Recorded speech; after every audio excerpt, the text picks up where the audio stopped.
Welcome to the course on ethics in engineering practice. In the previous discussions, we have discussed about the profession of engineering, and today we are going to discuss about the central professional responsibilities of engineers. So, when we are to discuss about the ethical issues related to engineering practice, at the start it is very important to understand why engineering is a profession, how it is different from other professions, and also what are the professional responsibilities of the engineers and their rights and duties towards it also. So, in today's discussion, we are going to discuss about the central professional responsibilities of engineers. The outline of the course today is, like, we will discuss about the professional responsibilities of an engineer. We will discuss about the confidentiality and proprietary information, what type of information should be kept confidential and why, what do we understand by conflict of interest, types and how to avoid the situations of conflict, what do we understand by competitive bidding, and of course, what are the rights of an engineer. Today's discussion, we are going to begin with a discussion of a small case study. So, let us look into what the case tells us about the rights and responsibilities of an engineer. So, what we see in the case, in the early 1970s, the work was nearing its completion on the Bay Area Rapid Transit system in the San Francisco Bay metropolitan area. The design for BART was very innovative, utilizing a highly automated train system with no direct human control of the trains. In the spring of 1972, 3 engineers working for BART were fired for insubordination. During the course of their work on the project, the 3 had become concerned about the safety of the automated control system and were not satisfied with the test procedures being used by Westinghouse, the contractor for BART train controls. Unable to get satisfactory response from their immediate supervisors, the engineers resorted to an anonymous memo to upper management detailing their concerns and even met with a BART board member to discuss the situation. The information on the problems at BART was leaked to the press by the board member, leading to the firing of the engineers. They subsequently sued BART and were aided in their suit by the Institute of Electrical and Electronics Engineers, which contended that they were performing their ethical duties as engineers in trying to protect the safety of the public that would use BART. Eventually, the engineers were forced to settle the case out of the court only a fraction of the damages that they were seeking. There are many rights and responsibilities that engineers must exercise in the course of their professional careers. Often, these rights and responsibilities overlap. For example, the BART engineers had a responsibility to the public to see that the BART system was safe and the right to have their concerns taken seriously by management without risking their jobs. In the case above, do you think that the rights and responsibilities of the engineers were respected by BART? Now, if we try to analyze this situation, the case, we find over there, like, there are 2 or 3 major points coming up. Like, what we find over here, like, engineers were fired for insubordination. Why was like ethical dilemma issues will come up, like was it like ethical, justified to fire the engineers for insubordination or not, because what they have discovered in the course of their working is like some loopholes in the safety management system which would have affected the concern for the greater public at large, who will be the main stakeholders who will be using this BART system. So, was it correct to like put them on a charge of insubordination? Was it ethical or not ethical? And we are going to visit it from different perspectives. Second, what we see over there is a case discussed about like how these three engineers voiced their grievances. They reported it to their immediate supervisors, and when they did not respond maybe favorably or in their gave a proper response to it, then they moved on with their concern, because they felt like it is for the public safety at large and they should voice their concerns. They moved up to the like upper management and dealt with the discussed these issues with the BART board members, and it is the board members, the information got leaked to the press from the board members. It was not that the engineers leaked it to the press, to the outer world at first. They tried with the within the organization, they tried to voice and the whistle blow, and but the information was leaked to the outside world by the BART board members.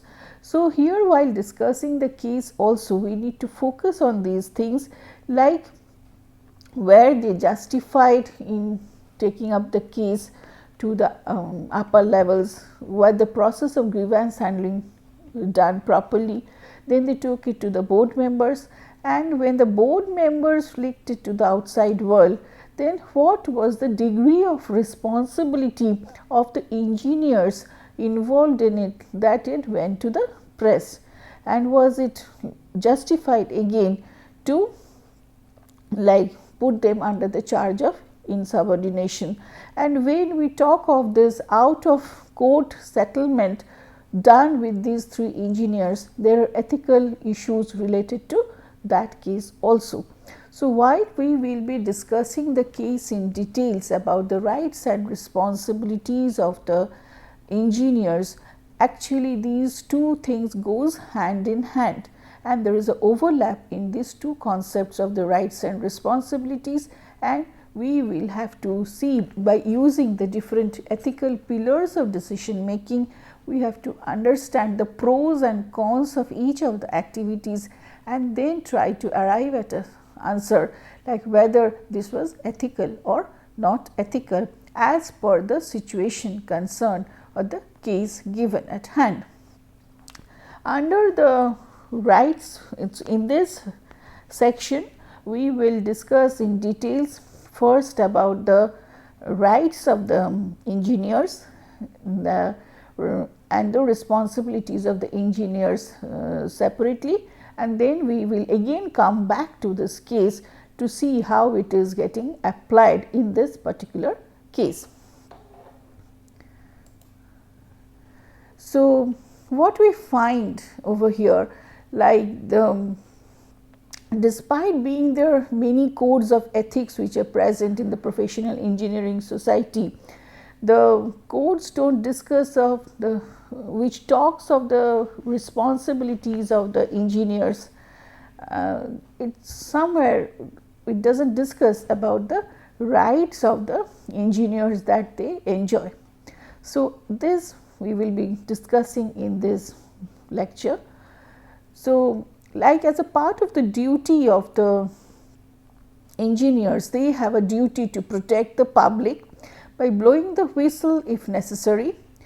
When he perceives that something is improper is being done in his organization, the engineer also has a right to do this even if his employer feels that it is bad for the organization, and that has been highlighted in the case that we have discussed, and we have seen like the professional body has supported their activity. So, there is a professional body which the institutionalist body which talks of the supporting this act of the engineers, like they have voiced for the greater interest of the public, because that is the one of the major responsibilities given to the engineers as a part of professional responsibility to take care of the safety of the public at large.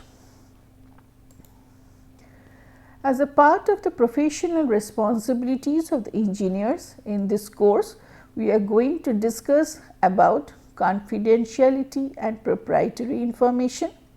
We will be discussing about conflict of interest. We will be discussing about competitive bidding, and also as like about safety, whether safety is an emerging and must talked about new right of engineers. So, let us look into the first topic of confidentiality and proprietary information today. When you are talking of confidentiality and proprietary information, this is a unique characteristics of the majority of the professions, is that the members of this profession shall or should keep certain information of their client secret or confidential. The cause of confidentiality is also mentioned in most of the draft of engineering codes of ethics. This is a well established principle in other professions as well, such as medicine, where the patient's medical information must be kept confidential, and in law, where attorney client privilege is a well established doctrine. This applies to engineering profession as well. So, when we are talking of the confidentiality of and proprietary information, what comes under proprietary information is like those what comes under proprietary information is the confidential data, then it comes about the results of certain projects which are going on, testing which is going on, then the information which is still in a very unprocessed way, on it is not about released facts, we cannot disclose those informations which are for design purpose, designing of products, and business information concerning the number of employees working in a project, the identity of the suppliers, the marketing strategies, and the production cost and the production yields. These are certain confidential information which are very close to the client's business, and this cannot be shared with the outside world. Engineers today are required to function not only as a like only for the engineering discipline, but they are a very ingrained part of the whole business, and there lies the importance of the maintaining this confidentiality of information. They may be handling with so many information which is very crucial to the business of the client, but being a part of this whole business, it is a part of the responsibility also not to share those information with outside world which may have competitors for the clients also in the environment. And if this crucial information gets like leaked, then it may adversely affect the business. So, engineers today have to sign a non-disclosure agreement which binds them from sharing any information with outsiders. Government organizations like in defense sector have more stringent rules with respect to the security issues.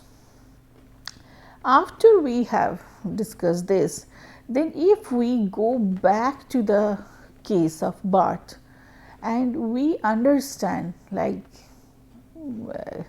there is a confidentiality clause, and we even if we understand like they are not using safe processes for the way the things are performing, should we voice or should we not voice? Because it is a part of confidentiality. We as insiders have get to know about the facts, about the safety measures taken by the organization to do something.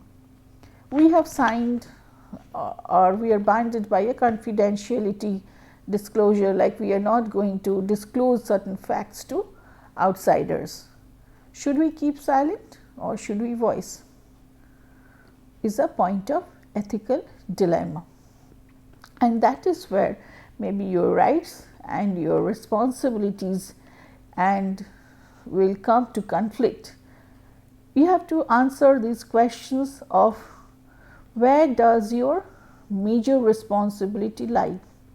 Is it to who are the primary stakeholders to whom you are majorly responsible?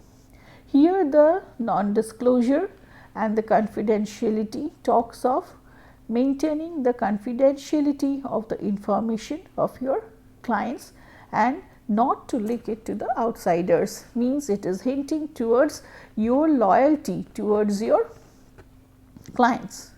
But when you see like they are not performing in an expected way that they need to perform, and which is bringing the interest of the larger public concern into question mark, then where should you still be keeping silent because of this confidentiality clause, or it is your further deeper responsibility towards the public at large which will override your responsibility towards your client, and you will try to sound your concerns.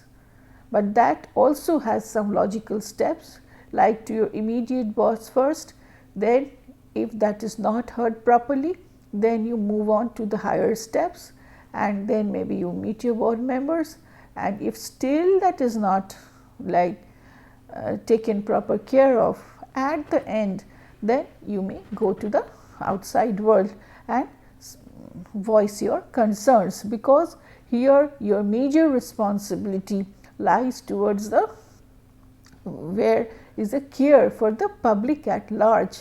That is where it was discussed, like if you find something is issues are related to the interest of the public at large, there lies your major, like you are majorly responsible towards them, and then even if it brings you in conflict with the your interest or your responsibility towards your binding towards the clients of for non-disclosure of information, even if it goes against the interest of your clients, because your major responsibility lies towards the public, you must go on for making those concerns known to the like proper agencies who can take care of those things first within the organization, and if still it has not been heard,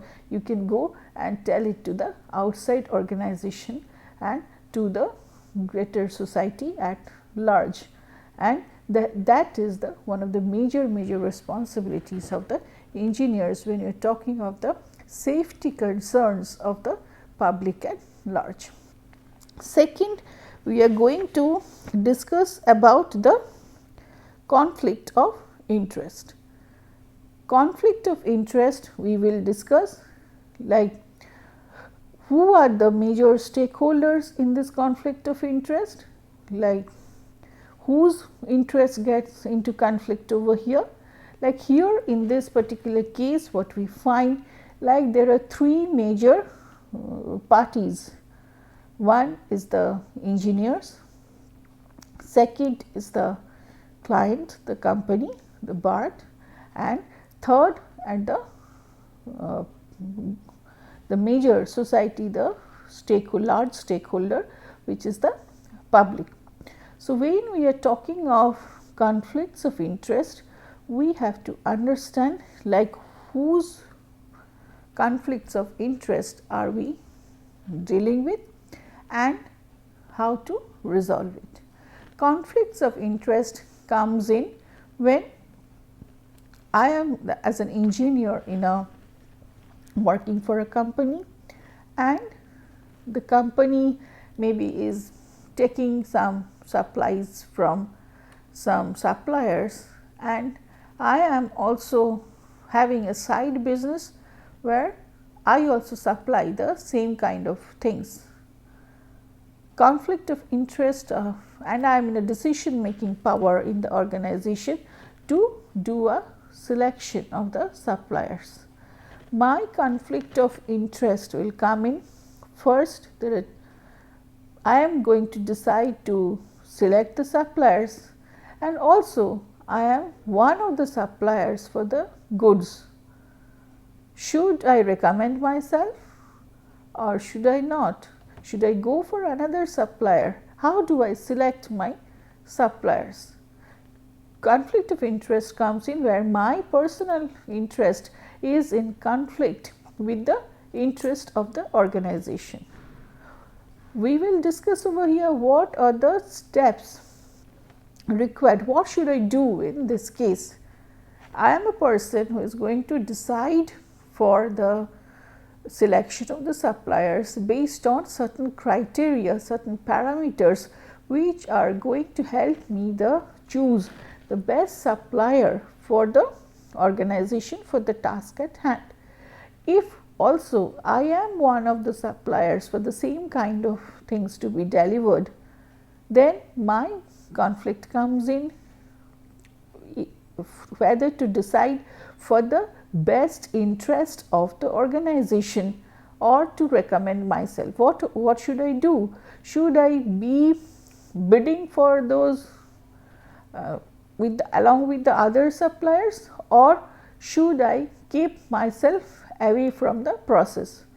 Should I be one of the decision makers for the supplier selection, or should I keep myself out of the process of this decision making to give so that there is a fairness in the process of the decision making for the selection of the suppliers, and whoever qualifies best based on the numberings given, based on the qualifications given, based on the scores given on that qualification, that person gets selected because of his or her performance.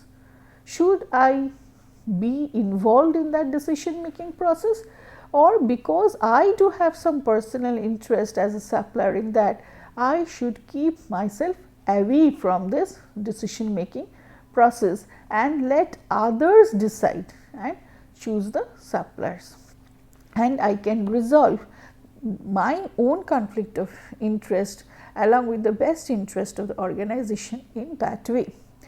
Next, when it comes like the conflict of interest of the organization with the conflict of interest of the public at large, like we saw in the particular case, then we should always give more weightage to the interest of the public at large and take measures accordingly, which will help us to meet the interest of the public at large, the majority. And there we go by the utilitarian concept, there we go by the caring concept, because our care is for the society at large, and we can resolve this conflict of interest by following a due course of grievance mechanism, so that the organization also gets chance to take care of its mistakes, and we also get a chance to sound our concern for the society at large and give a scope to the organization to correct itself, and in that way we resolve the conflict of interest which have arisen between both the parties. In the next discussion, we are going to discuss about competitive bidding and safety, why safety has become one of the major responsibilities of the engineers in the continuing next discussion. Thank you.